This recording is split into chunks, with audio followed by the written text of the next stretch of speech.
Hey guys, and welcome back to another episode of Food School Smarter, Stronger, Leaner podcast on a mission to change the way the world is.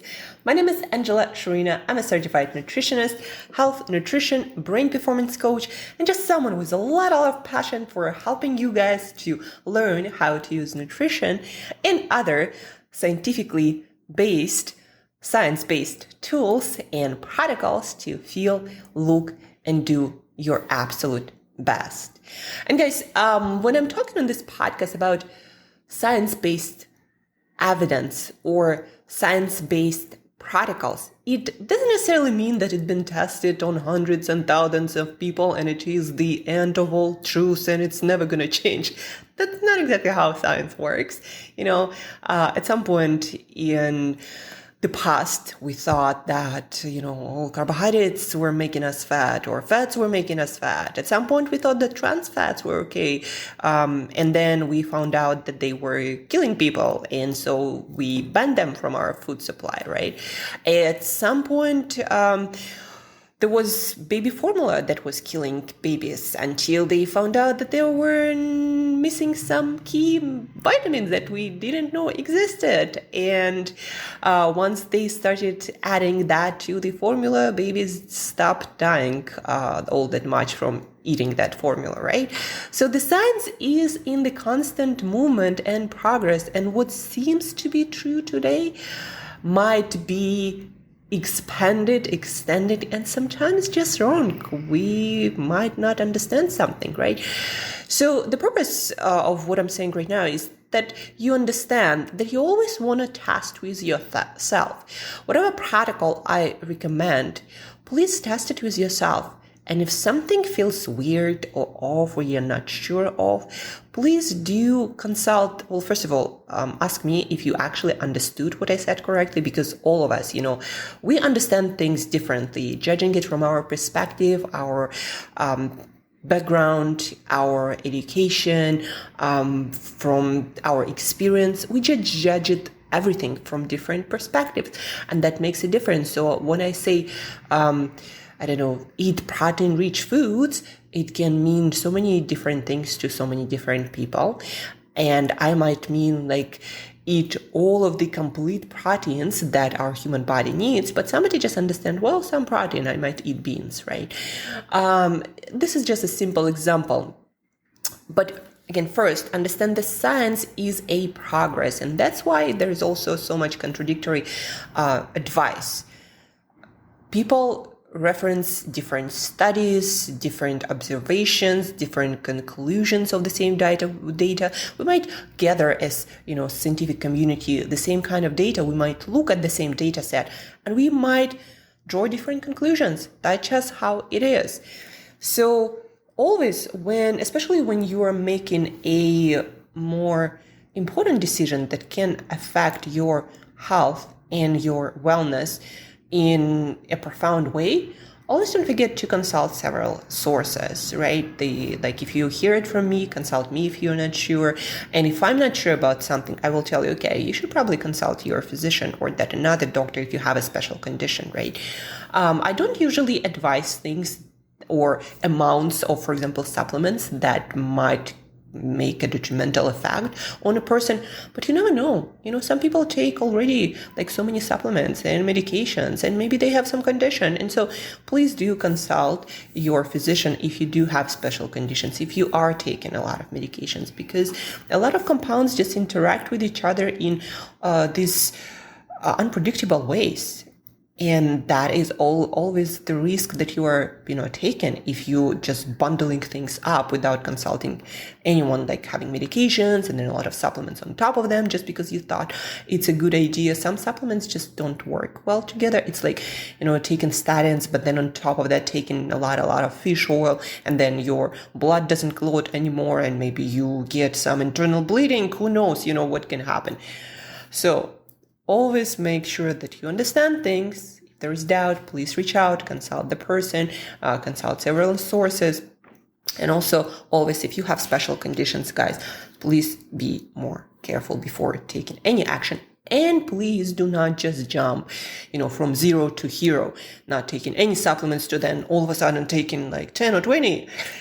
Always introduce one thing at a time and see how it feels, how your body, your mind, everything reacts. So that's the first piece of advice. And also understand here that the science is constantly evolving, and there are very, very few things that are written truth in stone that will never change. Also understand this, guys. It's not like the scientists are wrong. It's just we don't have yet all the most perfect tools to measure and track everything.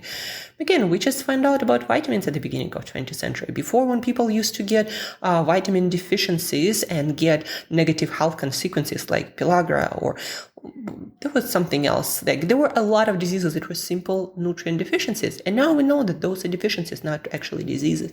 But we didn't know that, right? So it's always work in progress about everything. And if you're also struggling with some condition, we might not know the best solution for it yet.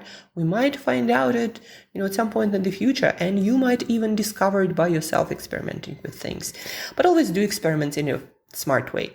Do one thing at a time and do it step by step, tracking your health in some way, in some objective way, and performance.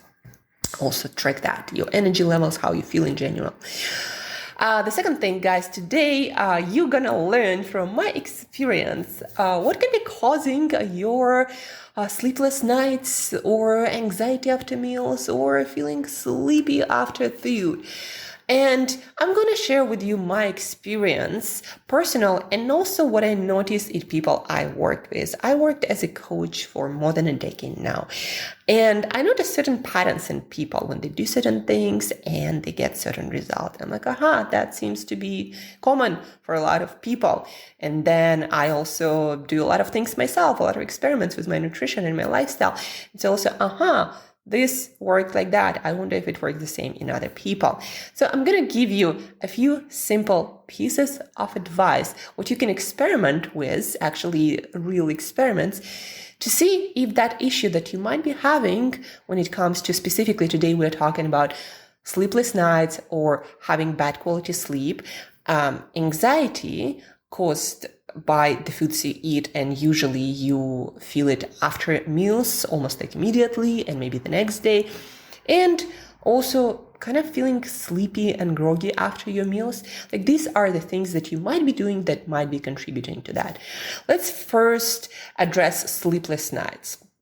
For me and for a lot of people, you're going to have a much worse quality of sleep if you consume caffeinated stuff closer to your bedtime. It is recommended to stop all of the caffeinated stuff 8 to 10 hours before bed. Actually, caffeine has a life in your body for about 12 hours. So if you consume some caffeine, let's say at 12 p.m., it's probably still some of it going to be in your system till 12 a.m. Some people are faster metabolizers, some people are slower. You can actually do a genetic test for that. I haven't, but I think I'm not a fast metabolizer, because if I drink caffeine even after 12 p.m., I already know that my sleep that night is not going to be the best. So sleepless nights. Number one, your caffeine. And caffeine is not just coffee. It's also super dark chocolate. That's why I consume my chocolate in the morning also with my coffee. It's also energy drinks. It's also green tea or black tea also contain caffeine. I believe it's like about 1/3 of average home brewed cup of coffee that you'll find in green tea. Black tea might have a little bit more, as I remember. So just make sure that you, and a lot of supplements also that are for energy or fat burning might contain quite some caffeine. So check it all out and see whether you are consuming your caffeine. I recommend it, at least 10 hours before bed. Just cut it out and experiment for, I always recommend to do the experiment for 3-4 days to see the effect. Sometimes with things like caffeine or certain food items, it does take time to kind of cycle through your body, through your bloodstream, through your digestive system, and then out of your metabolism, so you can feel how you actually feel without it, right? So 3-4 days each experiment. Caffeine, maybe If you, like myself, go to bed 9-10 p.m., maybe cut it out by 12 p.m. and see how you do. Everything containing caffeine. Another thing that will cause you to sleep much, much worse is eating too close to your bedtime. All foods kind of going to affect your metabolism closer to your bedtime, but specifically having a larger meal with protein and fat and carbohydrates, less than 3 hours, maybe 2, you're pushing it, most people into healthy metabolism, healthy living, digestion, circadian rhythms. They say 3 hours before bed, just finish your eating by then. And why it's important, it affects your blood sugar, your body is still digesting, metabolizing nutrients if you eat closer to your bedtime, and you're just not going to be sleeping that well. Your body going to be working on the food stuff, on, again, digestion, metabolism of nutrients, or recycling certain things. Your blood sugar is going to fluctuate more. These are just some of the processes that are going to be happening that are different when you eat food before bed and when you don't eat food before bed. And, balanced blood sugar, for example, is very important for the brain to maintain deep sleep throughout the night. So from my personal experience, I did late night eating quite a few times. And from experience of my clients, your sleep will always going to be worse. You're going to be hotter. You're going to be waking up more. You're probably going to make more trips to the bathrooms. You'll need more sleep. You'll wake up not as refreshed.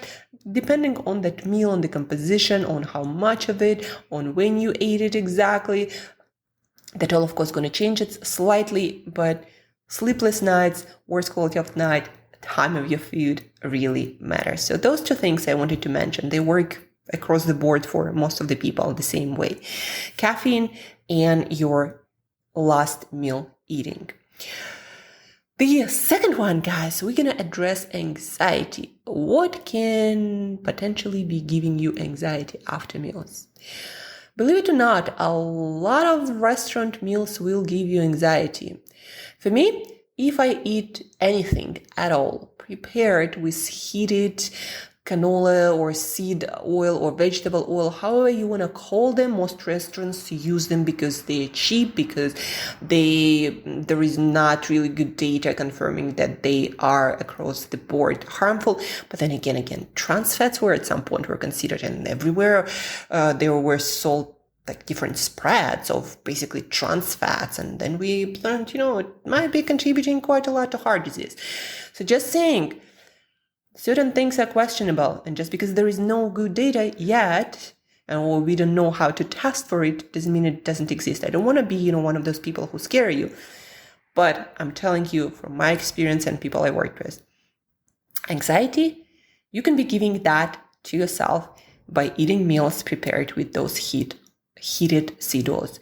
Usually it happens in restaurants for a lot of people, but I remember as a kid, it also gave me the same thing at home when my mom used to fry vegetables with that oil. And you'd think, well, your mom was frying vegetables, like there was some type of, not a cabbage, but squash that my mom used to cut and put the pieces into a mix of egg and oil and soil, some spices, and she would fry it in a lot of sunflower oil. Obviously temperature was quite high, and I would eat a lot of this, and we thought it was healthy, egg, vegetables, but I would always feel like really kind of like itchy and cranky and antsy.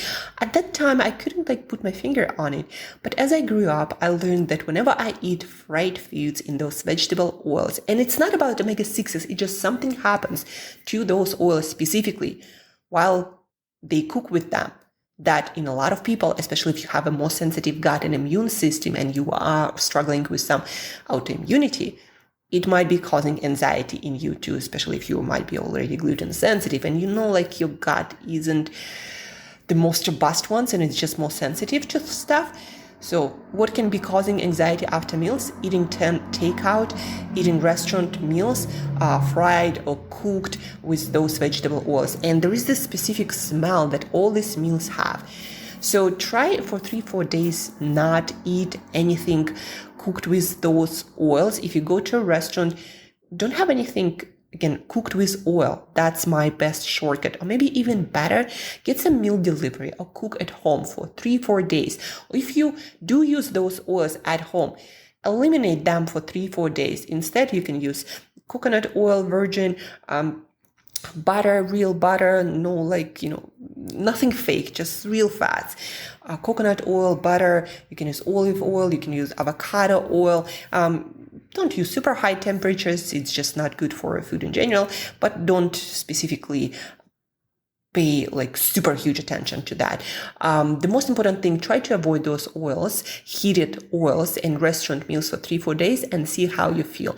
Again, all of these foods and also a lot of snacks contain those oils, and a lot of snacks are prepared in a way that they use a lot of heat, right? So eliminate anything that has peanut oil, canola oil, vegetable oil, and anything that could have been potentially heated and cooked or packed with usage a lot of temperature. Eliminate that for 3-4 days and see how you feel.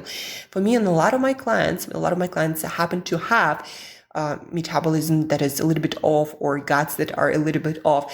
And most of them are sensitive to those meals. They either feel anxious or cranky or sometimes even depressed. So check that out. If you have any questions, as we talked about in the beginning of this episode, please do reach out and consult me. And if you're not sure whether that meal or that snack qualifies for that heated vegetable oil snack or food, reach out on Instagram. I'm especially responsive. DM me, and you can find the link to my Instagram in the show notes. And the last, but definitely not least, is sleepiness after meals. You eat something and you felt all energized, or at least in very good place, and all of a sudden you sleepy. You don't want to do the work. Everything is hard. It's hard to focus, to concentrate, to learn. You're just a little bit off. And it happened after your meal. You were kind of okay before your meal. You feel sleepy and lower on energy, hard to focus, hard to concentrate. A few things might be causing that. Obviously, eating a meal that is super huge might be causing that. We already talked about that on this podcast. When you eat big meals, most of the blood, well, not most of it, but a lot of it, going to go to your digestive system to help your digestive system to digest the nutrients, absorb them, metabolize them, do the recycling or removal of stuff that is unwanted. So a lot of work going to be happening there, right? So your blood going to go from your brain to your gut, literally. And it's going to be harder for you to concentrate to do work. And yes, your body will kind of tell you, we're going to make you feel sleepy. So you just sit down. Well, we need to do that work, processing this huge meal that you just gave us. That's exactly what's happening. You can't really counteract that. That's one reason. The other reason is eating either too much processed carbs that make your blood sugar go up and then go down and you feel sleepy. If you eat a lot of pasta or pizza and just a lot of it, not accompanied by a lot of vegetables and good amount of protein, and the pasta is pure white pasta or bread that made from white flour, you're gonna feel sleepy. Now, obviously, if you have a small bite of pasta or a bite of bread or a small bite of pizza, and on top of it you eat a lot of vegetables and a lot of other good stuff, that probably will not happen.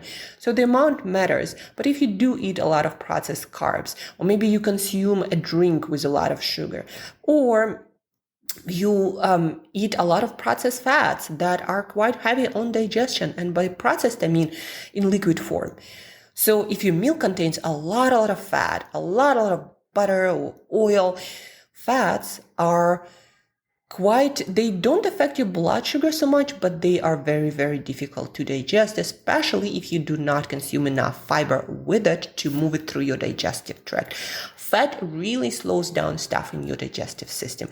And sometimes it's good when you combine, maybe some carbohydrates with a source of fat and protein, and all of that slows down the release of different fuels and your blood sugar is more stable. But also if you consume too much of that fat or fatty foods and there is very little fiber, your body has to digest all of that, and it's going to take time, and it's very heavy work for your body, right? So a lot of fat also might make you feel sleepy and lethargic. And combinations of food that don't really work well together, that are heavier on digestion, maybe a lot of protein, like maybe chicken or fish, and then a lot of beans, and at the same time a lot of fat, like all of this, a lot of it, not necessarily even a lot of it, but just all of these heavier on digestion foods together might also be causing your sleepiness. So what's the recommendation here? Don't have huge meals, right? Have a meal that is average size, especially if you need to keep working.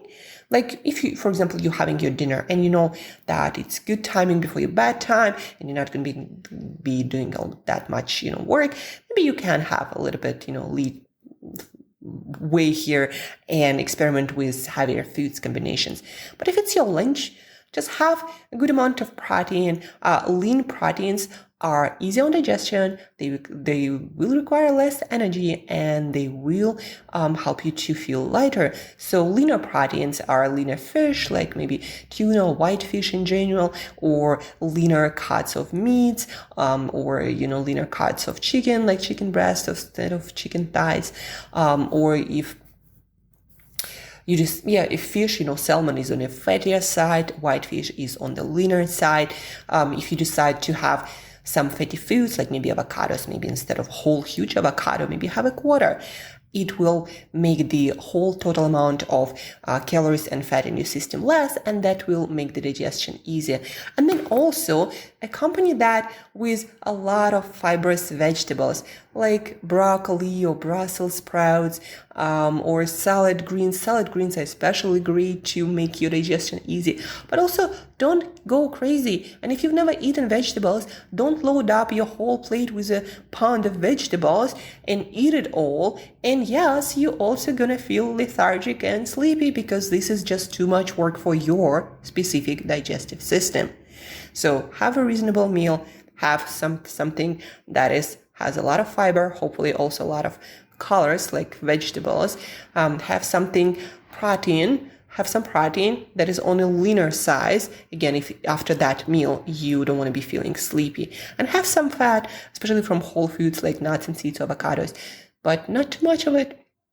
And that in most cases will prevent all of the other, sleepy and fatigue and groggy energy issues after your meal.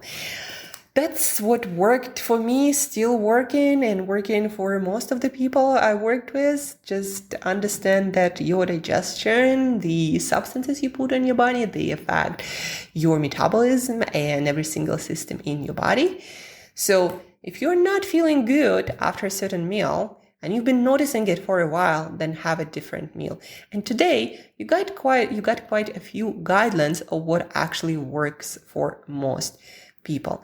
If you're not sure about any specific meal and you have an issue that you're always experiencing about this meal, then also ask me. Some foods also just don't work for some people, like dairy products. I love yogurt, I love Greek yogurt, but it doesn't work for a lot of people who are not doing that well with dairy. Or I didn't do well with grains. Some people do okay with grains, sometimes even really good with whole grains, right? You just never know.